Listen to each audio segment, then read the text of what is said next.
نبی وضو کر رہے تھے،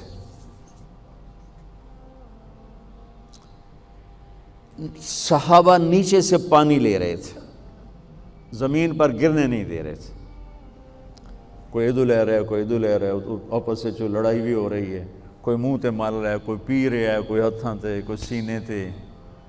تو آپ پہلے تو دیکھتے رہے، پھر آپ نے کہا ما یحملکم علی ھذا، یہ سب تم لوگ کیوں کر رہے ہو؟ کہا جی حبا للہ ولرسولہ، کہا جی اللہ اس کے رسول کی محبت میں کر رہے ہیں۔ آپ نے فرمایا میں تمہیں بتاؤں سچی محبت کسے کہتے ہیں؟ میں تمہیں بتاؤں سچی محبت کسے کہتے ہیں؟ من سرہ ان یحب اللہ ورسولہ ویحبہ اللہ ورسولہ، میں تمہیں ایک بات بتاتا ہوں، جس پر تمہاری محبت اللہ اس کے رسول کے ہاں سند یافتہ ہوگی، قبول ہوگی، اور اگلی خوشخبری یہ ہے کہ تم سے پھر اللہ اس کا رسول بھی پیار کریں گے۔ جو باتیں میں تمہیں بتانے جا رہا ہوں یہ تم کرو گے تو اللہ بھی تم سے پیار کرے گا، میں بھی تم سے پیار کروں گا، اور تمہارا پیار ہم قبول کریں۔ یہاں تو ہر ایک عاشق رسول ہونے کا دعویٰ کر رہا ہے، تو اب معیار کیا ہے؟ جیسے آپ ڈاکٹر ہونے کا کوئی دعویٰ کرتا ہے تو اسے پھر وہ ڈگری دکھانی پڑتی ہے، تو پھر وہ ٹھیک ہے کلینک چلا سکتا ہے۔ تو میرے نبی نے فرمایا میں تمہیں بتاؤں کہ اللہ اس کے رسول سے سچا پیار کرنے والا کون ہے، کہ جس سے اللہ اس کا رسول بھی پیار کرتے ہیں جان بین سے۔ تو سننا میرے بچوں کا فَلْيَصْدُقِ الْحَدِيثَ إِذَا حَدَّثَ، مجھ سے پیار کرنا ہے اور میرے رب سے کرنا ہے تو پھر زندگی میں سچ بولنا پڑے گا، جھوٹ نہیں بولنا ہے، سچ بولنا پڑے گا، جھوٹ نہیں بولنا ہے، سچ بولنا پڑے گا۔ میرے دیس کو بجلی کی کمی نے نہیں مارا، میرے دیس کو معیشت کی کمزوری نے نہیں مارا، میرے ملک کو قرضوں کے بوجھ نے نہیں مارا، میرے ملک کو جھوٹ نے مارا ہے کہ پورے پاکستان میں پاؤں میں چھالے پڑ جائیں گے تمہیں سچا آدمی تلاش کرنے کے لیے۔ جب کسی قوم میں جھوٹ پھیل جاتا ہے وہ اللہ کی لعنت کا شکار ہو جاتا ہے، فَنَجْعَلْ لَعْنَةَ اللَّهِ عَلَى الْكَاذِبِينَ، اللہ کی لعنت برستی ہے جھوٹے انسان پر، جھوٹے مرد پر، جھوٹی عورت پر، جھوٹے معاشرے پر۔ تو میرے نبی نے حب رسول کا، حب رسول کا، حب محبت رسول کا پہلا پیمانہ سچ بول۔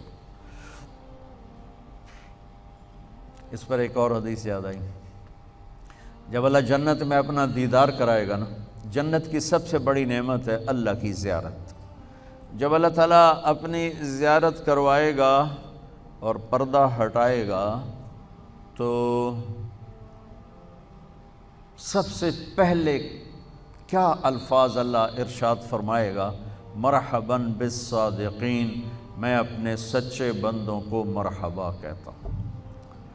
ایمان، نماز، روزہ، جہاد، تبلیغ، حج، زکوٰۃ، تہجد، عمرے، ذکر، تلاوتیں، یہ ساری نسبتیں اللہ کہتا میں اپنے نمازی بندوں کو مرحبا کہتا ہوں۔ یہ ہوں گے سارے نمازی ہوں گے، یہ ساری صفات والے ہوں گے، لیکن اللہ تعالیٰ جس صفت کو ہائی لائٹ کر کے ان کو ویلکم کرے گا وہ سچائی، میں اپنے سچے بندے بندیوں کو مرحبا کہتا ہوں۔ تو میرے عزیزو، کوئی بھی معاشرہ ڈنڈے سے صاف نہیں ہوتا ہے، ذاتی محنت اور کوشش سے ہوتا ہے۔ تو آپ ہمارا بہت بڑا سرمایہ بیٹھے ہو، میں 3 باتیں بتانے لگا ہوں، یہ 3 آپ، ایک نماز تو کوئی اس میں عذر قبول نہیں، اس کے بعد 3 باتیں آپ کو بتانے لگا ہوں۔ فَلْيَصْدُقِ الْحَدِيثَ إِذَا حَدَّثَ، سچ بولے، جھوٹ نہ بولے۔ فَلْيُؤَدِّ الْأَمَانَةَ إِذَا تُؤْمِنَ، کسی کو دھوکہ نہ دے، کسی کو دھوکہ نہ دے، امانت داری سے زندگی گزارے، دیانت داری سے زندگی گزارے، کسی کو دھوکہ نہ دے۔ میرے نبی نے فرمایا میرا امتی ہر گناہ کر سکتا ہے، دو نہیں کر سکتا، ایک جھوٹ نہیں بول سکتا، ایک دھوکہ نہیں دے سکتا۔ جریر بن عبداللہ رضی اللہ تعالی عنہ نے اپنے نوکر سے کہا گھوڑا خرید کے لاؤ، وہ لے کر آئے منڈی سے 300 کا، کہنے لگے جی آپ پیسے دے دیں، میں نے 300 میں سودا کر دیا ہے۔ تو وہ گھوڑے کو دیکھا تو وہ قیمتی تھا۔ جریر بن عبداللہ شہزادے تھے، شاہی خاندان کے تھے، یمن کے گھوڑوں کی نسلوں کو جانتے تھے۔ کہنے لگے میرے بھائی میں تیرے گھوڑے کے 400 کر دوں؟ کہا جی کر دو۔ کہا 500 کر دوں؟ کہا کر دو۔ کہا 600 کر دوں؟ کہا کر دو۔ پھر وہ تھوڑا پریشان ہونے لگا، بھئی کدی خریدار بھی مول ودایا، تو بیچنے والا اوپر کھڑا ہوتا ہے، خریدار نیچے کھڑا ہوتا ہے، اتنے الٹا کام ہو رہا ہے۔ خریدار کہہ رہے 500 کر دیں، 600 کر دیں، 700 کر دیں، 800 کر دیں۔ کہ حضور میں تو 300 تو بھی راضی ہوں، تسی 500 کڑی گل دا بتایا۔ کبھی اس کو 800 دے دو۔ وہ تو چھلانگے مارتا چلا گیا۔ جب وہ نکل گیا تو کہنے لگے، تو ان کے نوکر نے کہا حضرت میں جو 300 میں سودا کر کے لایا تھا تو یہ کس خوشی میں 500 بڑھا ہے؟ یہ میری گھڑی ہے، میں 100 روپے میں بیچوں، 1000 میں بیچوں، اور آپ گاہک ہیں، آپ 1000 میں لے لیں تو یہ شرعاً جائز ہے۔ میں نے بہت زیادہ منافع لے لیا، قانون کی پکڑ میں نہیں، چونکہ میں نے کہا جی جتنے لینے، انہوں نے کہا لو، ہو گیا۔ لیکن ایک ضابطہ اخلاق ہے، ایک ضابطہ قانون، ایک ضابطہ اخلاق ہے۔ ان کا میں جو 300 میں سودا کر کے آیا تھا تو پھر یہ 500 بڑھا کے کیوں دیے؟ تو وہ فرمانے لگے اس کا گھوڑا 300 کا تھا نہیں، 800 کا تھا، اور میں نے اللہ کے نبی کے ساتھ وعدہ کیا تھا جب تک زندہ رہوں گا کسی کو دھوکہ نہیں دوں گا، سب کی خیر خواہی چاہوں گا، سب کی خیر خواہی چاہوں گا۔ تو میرے عزیزو، دوسری سے پہلی سچ بولنا، دوسری کسی کو دھوکہ نہ دینا، کسی کو دھوکہ نہ دینا۔ اچھا اب پھر ایک اور سائڈ سے غور کرو، میرے نبی کی صفات تو اللہ کے سوا کوئی نہیں گن سکتا، ہم تو چند ایک جانتے ہیں۔ ان تمام صفات میں 2 صفتیں ہائی لائٹ ہوئیں اور آپ کا نام بن گئیں، الصادق الامین، الصادق الامین، سچائی، دیانتداری۔ یہی 2 باتیں میں یہاں کہہ رہا ہوں، سچائی، دیانتداری، الصادق الامین، سچ بولنے والے، دیانتدار۔ اور کہلوایا غیر مسلموں سے، کافروں سے کہلوایا سچ بولنے والے، دیانتدار۔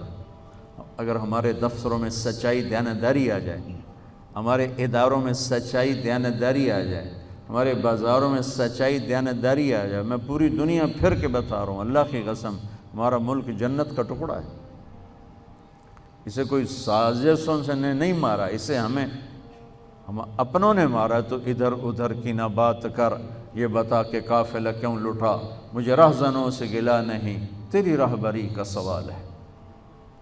تو 2 باتیں ہوں گی، سچائی، دیانتداری، زندگی میں سچ بولنا، جھوٹ نہ بولنا، کسی کو دھوکہ نہ دینا۔ ابھی تو آپ پڑھ رہے ہو، بچے ہو، لیکن چھوٹے چھوٹے دھوکے یہاں بھی چلتے ہیں، خاص طور ہاسٹل لائف میں، تو لین دین میں۔ تو دیانتداری اور سچائی، یہ 2 زیور ہیں میرے، نبی نے بتایا ہے، اور فرمایا کہ میرا امتی جھوٹ کبھی نہیں بولے گا، دھوکہ کبھی نہیں دے گا۔ تیسری بات آپ نے فرمائی، فَلْيُحْسِنْ جِوَارَ مَنْ جَاوَرَهُ، پڑوسی سے اچھا سلوک کرنا، پڑوسی سے اچھا سلوک کرنا، ہمسائے سے اچھا سلوک کرنا، چاہے وہ اپنا ہے، غیر ہے، مسلم ہے، غیر مسلم ہے، اچھا ہے، برا ہے، اس کے ساتھ حسن سلوک کرنا۔ یہ 3 باتیں ہوں گی تو اللہ رسول تم سے پیار کریں گے، اور اگر تم پیار کا دعویٰ کرو گے تو وہ قبول کریں گے۔ اگر یہ 3 باتیں نہیں تو ہن کر دے رہو جو بھی کرنا ہے، یہ تمہارے دعوے وہاں قبول نہیں ہیں۔ یہ سب جعلی ڈگریاں ہیں، جعلی ڈگریاں پکڑی جائیں تو پھر کیا حشر ہوتا ہے کہ یہ سب جعلی ڈگریاں ہیں۔ جو ڈگری اللہ اس کا رسول دے رہا ہے، سچائی، دیانتداری، حسن سلوک، کسی بھی معاشرے کے زوال میں یہ 2 باتیں بنیادی ہیں، ظلم، جھوٹ اور دھوکہ، جھوٹ اور دھوکہ، ساتھ ظلم کو ملا لو۔ اور کسی بھی معاشرے کی بلندی، کسی فرد مرد کی بلندی کے لیے 3 باتیں، سچائی، دیانتداری اور انصاف ہے اس کی بلندی کے لیے کافی. وہ غیر مسلم ہوگا، مسلم ہوگا، کافی اس کے.